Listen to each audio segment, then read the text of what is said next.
বান্ধবী তোর জন্য একটা সারপ্রাইজ আছে। বান্ধবী তোর জন্য একটা সারপ্রাইজ আছে। দেখি বান্ধবী কি আনছাস? না বান্ধবী আগে তোরটা দেখা। দেখ আমি তোর জন্য আইফোন আনছি। কি তুই আমার জন্য আইফোন আনছ? বান্ধবী আমি তো তোর জন্য তেমন কিছু আনতে পারি নাই রে। দেখি না বান্ধবী কি আনছাস? না রে বান্ধবী। আচ্ছা দেখি কি কি বান্ধবী তুই আমার জন্য ঘড়ি আনছাস? বান্ধবী ঘড়ি কি তোর পছন্দ হয়েছে? হ্যাঁ বান্ধবী অনেক পছন্দ হয়েছে। ফকিন্নি আমি ওর লাখ টাকা দামে আইফোন দিছি আর ও আমাকে সাধারণ একটা ঘড়ি দিছে। বান্ধবী দাঁড়া, চল আমরা সামনে থেকে ঘুরে আসি। হ্যাঁ চল। আমার বান্ধবী কত ভালো, আমার জন্য আইফোন আনছে। বান্ধবী পানি।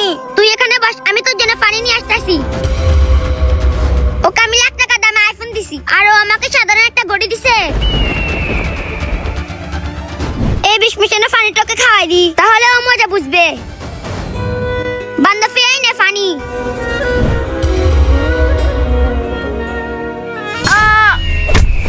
ফকিন্নি এবার বুঝ মজা। তুই আমাকে সাধারণ একটা ঘড়ি দেস, তোর মাথার ফকিন্নি বান্ধবী থাকার চেয়ে না থাকা ভালো। মরার পর বুঝতে পারলাম বন্ধুর আসল রূপ। গাইস ভিডিওটি ভালো লাগলে চ্যানেলটি সাবস্ক্রাইব করুন।